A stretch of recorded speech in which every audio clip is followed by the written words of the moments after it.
আর এই এলাকাটার নাম হচ্ছে মধ্যম কদমা, ওয়ার্ড নাম্বার 2, মধ্যম কদমা, কোটের টারি, সোনার দিঘি। সোনার দিঘি, এই যে সোনার দিঘি, আচ্ছা, এই সোনার দিঘি কি সত্যি সোনার দিঘি? হ্যাঁ, এটা সত্যিকার। যেটা আমি তো আমার বাবার মায়ের মুখ থেকেই এই গল্পগুলো শুনছি। এলাকার প্রবীণ মানুষ যারা সবাই চলে গেছে এখন। তো বাবার যে ঠাকুরদা ছিল, নাম হচ্ছে খটেয়া চন্দ্র বর্মন, ওনার বিবাহ হয়েছে। আর বিয়া যখন ছেলে মেয়ে লাগাবে তখন কিন্তু ওই চালন টালন, কলা, কাপড়, তেল, সিঁদুর ইত্যাদি করে ঢাক ঢোল নিয়ে পুকুরে পারে যাইতে। এই বাদ্য বাজনা শুনলেই এই পুকুরের মাঝখান থেকে অদ্ভুত ধরনের একটা সিন্দুক ভাসি উঠত।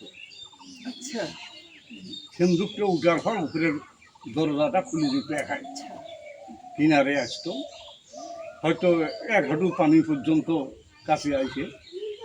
বাস ওখান থেকে ওই সোনার বাতি, চালুন, সোনার 1 ঝুঁকি কলা, সোনার বাতি জ্বলতেছে।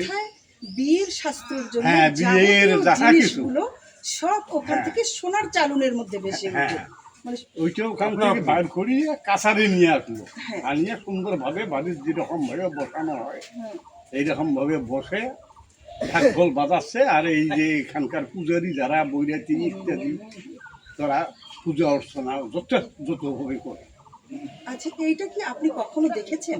না, আমি দেখি নাই, এটা আমার বাবার মুখ থেকেই শোনা। এটা কত বছর আগের কথা? মানে এ থেকে বাবা আমার 115 বছর আগে মারা গেছে।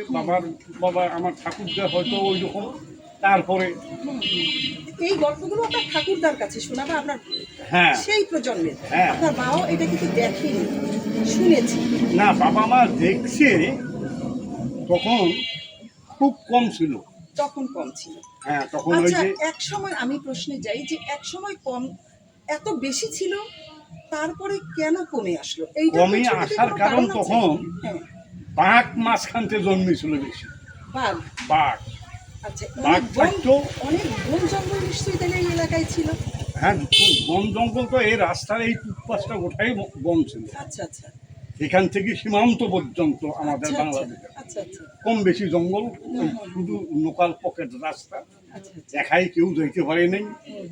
আমার শ্বশুরে ওই যে বঞ্চুকি যাবে, এই বাড়ির উত্তর পাশে এই বাঘে ধাবা করছে, বাঘ সামনে দাঁড়াইছে, ওই সাথী চেতে বসে ছুঁয়ে পালাম। এইরকম দৌড় দিয়েছি, এই বাড়ির পানি খাই বলে এখনো কথা বুঝছেন। এইরকম ধরনের আগে এইটার একটা স্মৃতি ইয়া ছিল। আর আমার মা ওই ভিটাই গেছে, লোক ওই বিছন জ্বালা বিছন উঠাচ্ছে, রোয়া গাড়বে, এমন সময় ওই 1 বিঘা জমি ফাঁকেই বাঘ ওই দিঘির পর থেকে বাইরে আসিয়ে যখন গর্জন ছাড়ছে, তখন দেখিয়েই দৌড়বাড়ি। আমার ঠাকুর মাও দৌড়, যে এটা তো বাঘে খাইলে আসছে। তা বাঘ ক্ষতি করে নাই। এই বাড়ির এই পাশ দিয়ে এই যে এখানে জঙ্গল ছিল, এরা এই জঙ্গলে ঢুকিয়ে খুবই চলে যেত।